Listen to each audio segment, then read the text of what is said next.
بسم الله الرحمن الرحيم رب زدني علما رب زدني علما رب زدني علما. To prove that Muslims were in America before Columbus is much easier than to prove that Columbus was in America. Much easier. And there's also a book, if you want to read about this, called How America Discovered Columbus. It's very good because, Columbus did come over the ocean, but we discovered him and made him into a myth because he was actually a criminal. And I studied Columbus a little bit, and in the University of Chicago Library, I got a book which is the litigation against Columbus. The Spanish litigation. It's this thick, this big. This man was always in court. He wasn't a good man at all. And he's very self-promoting. But we know that, we know this from Arab history, that in about 1315, the kingdom of Mali, under the Mansas, Mansa Abu Bakr, Mansa Musa, who were brothers, they put together a fleet of 2,400 boats, filled them with warriors, and dried meat, and water, and gold, and salt. And they left the Gambia River and go straight into the equatorial current, which goes to America. So even if you're not paddling or you don't have a sail, you'll get there in about 50 days. Okay, well they are warriors, so they paddle and they use sails. And in fact, they can come back, but they don't come back through the equatorial current. They'd have to go to the north or the south. So Mansa Musa, he tells us basically, I could show you this in the manuscript, that he believed you could cross the ocean.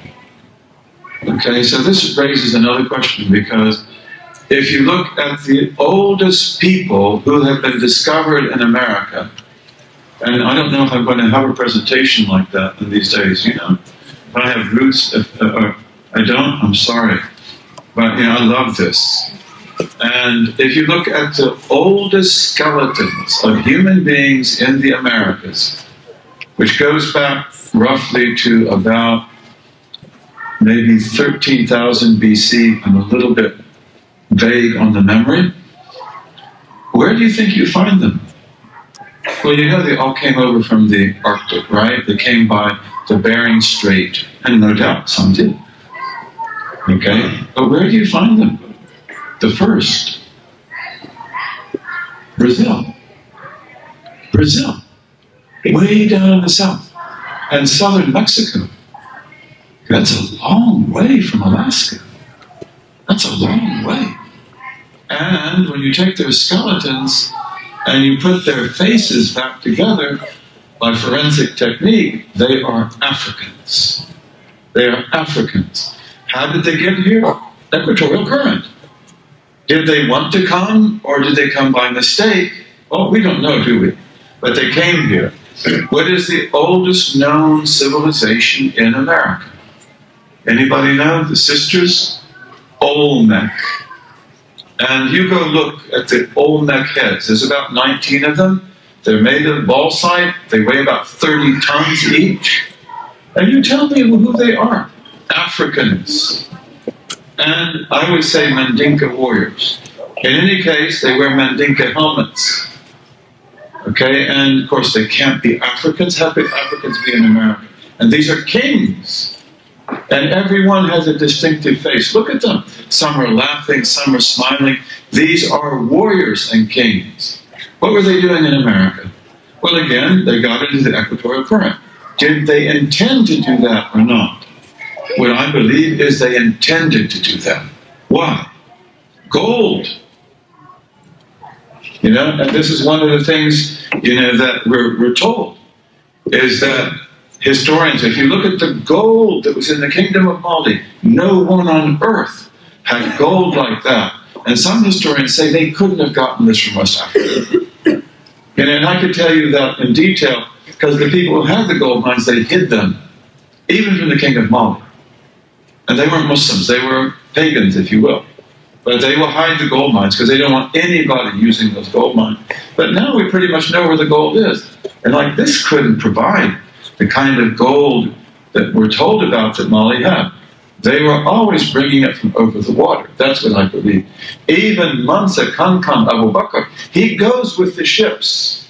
Why? Gold. Now Mansa Musa comes to Egypt in 1325. He's very generous. He causes inflation for 15 years.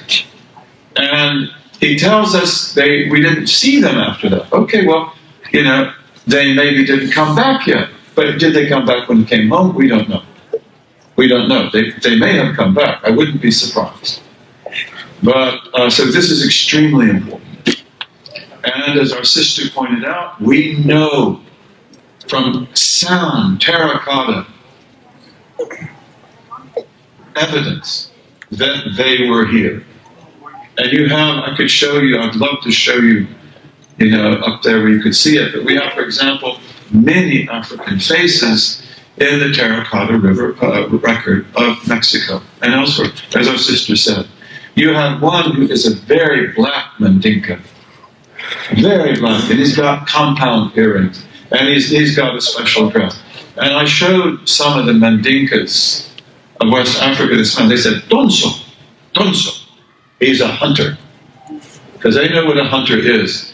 And the hunter, some of you might be hunters, but their hunters know where the snakes are. They know where the lion is. And they know how to go. So if you're coming into the jungles of America, you've got to have a donso. Because they know the snakes, even though that snake is new to them. But they will say, go this way, don't go that way. Go by the water, don't go by the land. Go by the land, don't go by the water. And so he's going to be big, and he is. And again, we have Austrian archaeologist Alexander von Wuthenau. Okay, he's written about this.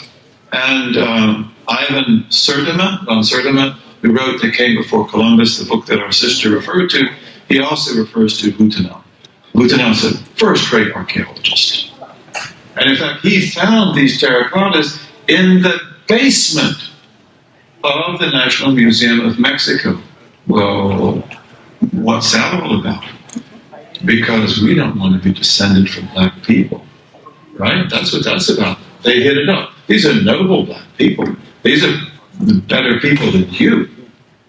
And Wuthenau would show this black statue, to his students, graduate students, and they would say, it looks like an African, but it cannot be. There were no Africans in America before Columbus. Okay, so is that stupid? No, but that's cognitive frames. See, if you don't have the cognitive frame that enables you to imagine authentically that Muslims could cross the ocean, then you can't imagine it. And we know in New Mexico that and maybe Arizona, the Apaches, the Spanish believed the Apaches were doing jihad. You can read it in their books. It's well known. And they believed that the Apaches had mosques in their camps and were praying. And of course, that's absurd, isn't it? And that's what historians will say. They'll say, this is absurd. No, it's not absurd. It's just you don't know anything about us. And you don't know that we can cross the Atlantic better than you can. And also that if we came here, we would have blended in with the First Nations by the cultural imperative. We would not have destroyed their cultures. And we would have lived among the Apaches as Apaches. But maybe some of the things they do we wouldn't do. Maybe some of the things the Iroquois do we wouldn't do. And again, we have a brother called Faruq Abdullah, Robert Crane. He was an advisor of Nixon before Kissinger. He's a good man. He's a Republican. He's a Cherokee. He's a quarter Cherokee. And when he became Muslim, he told his grandmother, I'm a Muslim. She's from the Wolf clan, which is the shamans. They're the ones who tell you all kinds of, they carry the knowledge of the religion. She said, we always had Muslims, in the Wolf clan, but we didn't tell the white men. We had a sister go there to the Cherokees. Some of you would know her if I mentioned her name, but I won't do that, not polite. She's a Palestinian. She went down to North Carolina and met the Cherokees, a lot of other white girls with her. And they said, where are you from? She's wearing a scarf. She said, it's a long story. They said, where are you from? It's a long story. They said, please, where are you from? She said, Palestine. They said, so you think Cherokees don't know about Palestine? And then they took her, and they loved her, by the way. And they said, you're not like the others. You're not like the others, and I could tell you why. Because one of the chiefs, for example, was talking to you like I am, and he began to choke. And the white girls got guard, and they go, oh, oh, oh. And what did she do? She got up and got a glass of water and gave me a glass of water. And so he said, you're not like the others. You're different. And they took her into this room. She told me herself. And they said, tell us if you recognize anything. She walked in, she said, there's the hand of Fatima. And they said, we have much more in common than you can imagine. And you look at Sequoia, the great Cherokee chieftain, and see what he's wearing on his head. Always a turban, isn't it? And his clothes look almost like Kurdish Muslim clothes. And when the Spanish came here, when Cortez goes into Mexico City around 1537, he conquers Tenochtitlan. What does he say? He said, we found muchas mezquitas y teocallis y casas grandes. We found many mosques and indigenous temples. Teocalli is an indigenous temple. And big houses. Well, you know that's not true, is it? He had something wrong with his brain. And I also had the honor to meet the Duchess of Medina Sidonia in Spain. Her family is a royal family, and they are in charge of the archives of the Spanish Armada, which means that they've got all the records of Seville in the 1300s, 1400s, 1500s, because after they conquered Seville, then the Armada will be based in Seville. So she can't go back before that. But she has written a book in Spanish called Africa versus America, la fuerza del paradigma. Africa against America, the force of the paradigm. And she shows, using her documents, that Muslims were bringing goods into Seville in the 1300s. Well, maybe not Muslims, but Spanish. They were coming from America. So she says the Andalusians were in America too. And they were there at least 200 years before Columbus. I believe that. And the conquistadores, everywhere they go, they report finding Muslims. Sometimes they find Muslims that look like Andalusians. So they were Africans without any question. And Africans are probably the first people to come to this continent. And there are a lot of things. So we've got to study. We've got to study, brothers and sisters. But thank you very much.